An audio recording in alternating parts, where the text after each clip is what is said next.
Well, I originally came out here this morning just to clean up a little bit because the place was getting kind of messy. Well, I ended up doing much more than cleaning. Got all of the top of the layout. It's all cleaned off.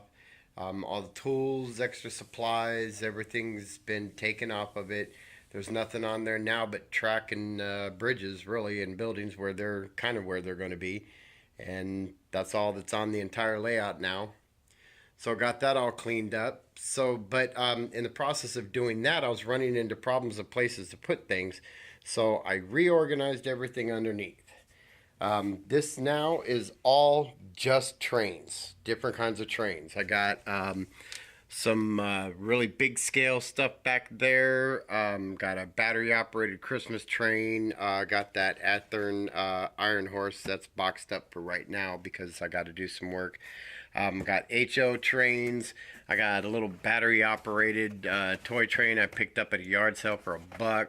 I got my mid-60s Gilbert American Flyer, and then underneath there I've got another large-scale train that goes with that track there. But none of this has been tested or anything yet except for this. This has, but none of this has been tested yet. But then over here I got all of my structures and all of my building parts. Got this from gentleman, and got all my parts organized. Some vehicles there that I probably won't be using. This is all going to be holiday decorations because my town will decorate for holidays. Also have a lot of scratch building parts down here and stuff. Got some scratch building parts here, some structures that need to be fixed. This is also my tools. Also got a couple tools over on the other side. This is all my controllers, except I do have 2 more controllers over there that need to come over here. This is all layout building stuff, risers, inclines, paper for, got some paper back there for forming mountains for the plaster cloth, cardboard for shims. Then all of this is all of my end scale layout detail stuff, buildings, containers, foliage, rocks, all kinds of stuff, tunnel portals, brick walls, all that kind of stuff. And then there's all my weights and empty boxes. And then over here is my vacuum.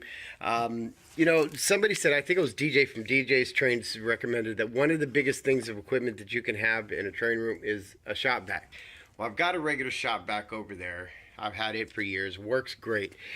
But I would recommend for a train room, if you can get something like this, it's really old, but this thing works so good. And I mean, it's completely portable. I mean, it's handheld, has a long hose on it. It's got a 25-foot cord, so it goes around the whole train room. And this little vacuum is just as powerful as that shop vac is, guaranteed. If you can get your hands on one of these old Dirt Devil 500 handheld vacuums, I would definitely recommend doing it because it is an amazing vacuum. It is just as strong as any shop vac that I've ever seen. So anyway, got this all cleaned up, reorganized all of this. This is all now track stuff. This is my N Easy track. This is all my HO track. These are N scale track pieces that are Atlas track pieces. This is all non-train stuff over here. Got this all cleaned up over here, so now I can get around, and I've got foot room through all of the layout, so I can access pretty much every part of the layout except back there. Might be a little bit of a problem, but I can probably, this won't be all the way back there. It's going to end right there, but I could probably squeeze myself back there and work on stuff if I need to. I'll figure that out. Guess I didn't plan on that at the time, but we'll work around it. So got everything, all the train side is all cleaned up. So what's next is cleaning up all of this side over here. That's my backdrops. Going to get those cut down. Need to start getting the rest of my foam cut down. And then I can get this area cleaned up and I can start working on other things. Getting all cleaned up and went a little cleaning and organizing crazy here today, but at least now all my stuff is together. I had train stuff over here, I had train stuff down here, I had train stuff over there, I had train stuff down under here, I had train stuff back over there, and it was just ridiculous. So now all my train stuff is right here and all organized into different types of stuff. So now I get back on laying track, back on finishing that bench work, back on getting my backdrops cut, getting my foam cut down, and getting other stuff done so my wife is not a train widow. Hallelujah, the bench work is finished. So this is it. I'm not going to build onto it any more than this. This is the extent of what I can get for now anyhow. But I'm pretty happy with what I've got. So this is the bench work now. I did measure it last night. The overall length of its widest point is 10 feet. And its overall width at its widest point is a little over 20 feet. So basically about a 10 by 20 end scale layout. And the bench work is finally done. Now glue the last two pieces of base foam and all the foam will be done. My son came out here with me today and we did a lot of work. We finished up the bench work over there. So all the bench work is done. We glued the last two pieces of the base foam down over there. So all the base foam is glued down. We got the backdrop put up all the way around everywhere that a backdrop is going to be. So I just need to brace that one in that back corner over there so it's a little bit straighter. And then they're ready for blue paint. And I put the extension piece, widened the front here in front of my rail yard so I don't lose any more locomotives off the front anymore. So now all the major construction of Betzville Railroad bench work is finished.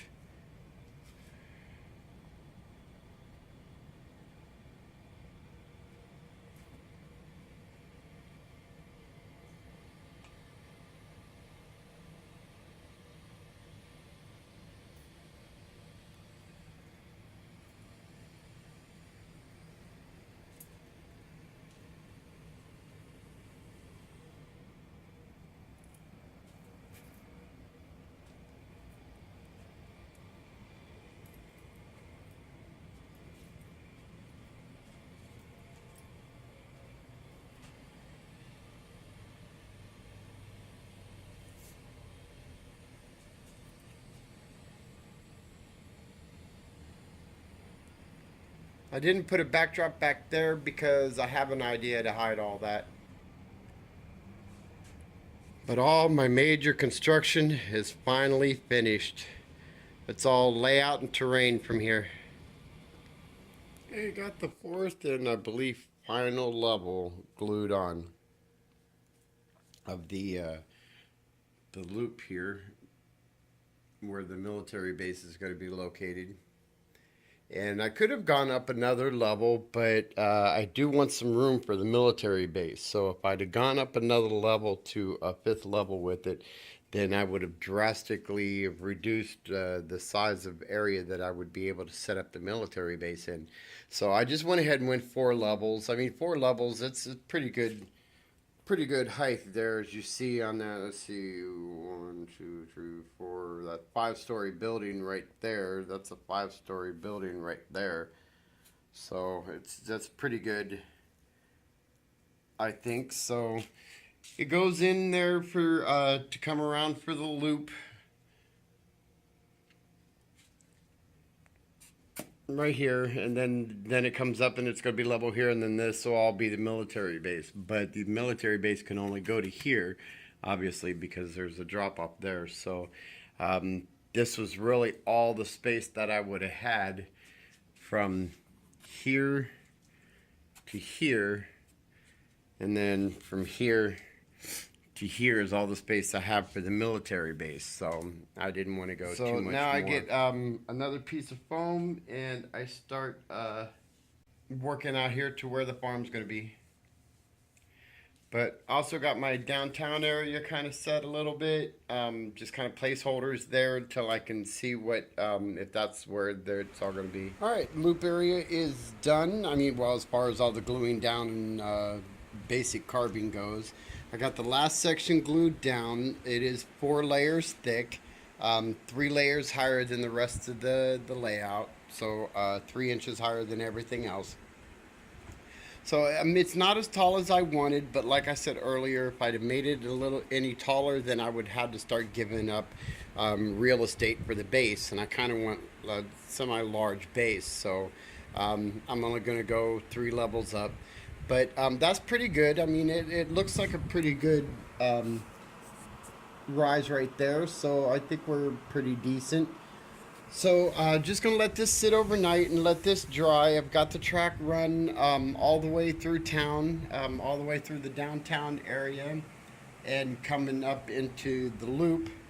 And this is as far as I got the loop. I could put another piece of track on because I am glued all the way down as far as the incline goes, but obviously I can't because the track's 29 inches long and I have obstacles in the way.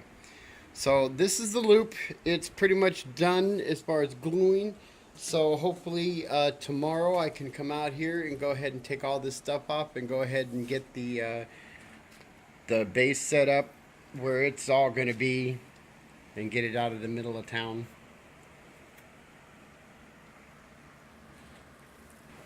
Had to add on another 2.5 inches onto here, so because I didn't have enough room for a road and a passenger train, so I decided I'm going to go ahead and run the passenger train in here, and then this out here can be my road.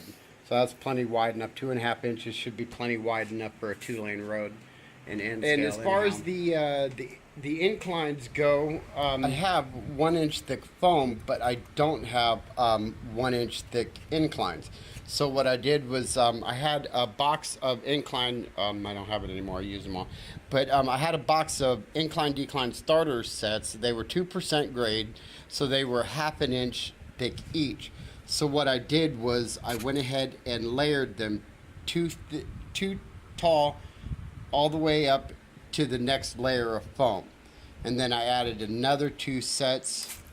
Oops, sorry, that's not glued down yet. Then I added another 2 sets again to go up to the next level of foam, which is right here. And then I did the same thing here, doubled it up to come up to the top of this level of foam.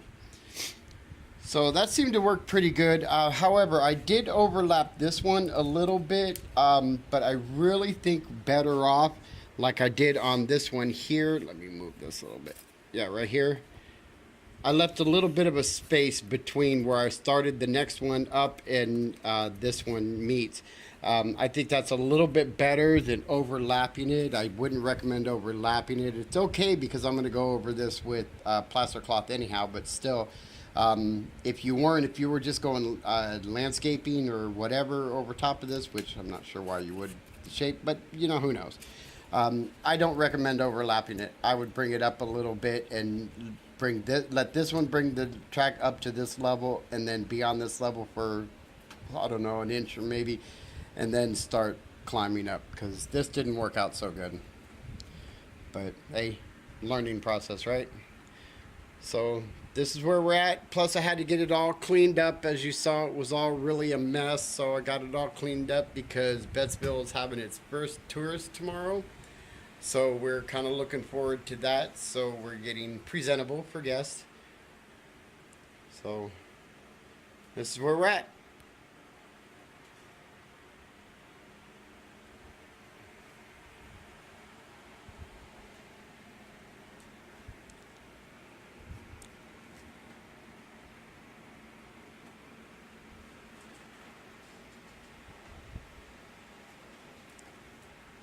Plus, I did go to Hobbytown because I had ordered, let's see, these 2 pieces I already had. I had ordered 1/2 case of N-scale code 80 flex track. So this should be all the track I need to finish the entire main line for the freight, and possibly most, if not maybe half, of my passenger line. So the only thing I'll have to get now is turnouts and maybe some curved pieces here and there. I'm using these for some of the tougher turns that I have to navigate through. But basically what I'm doing for my turns, I have a whole bunch of easy tracks. So I mean, I've got a bunch of it.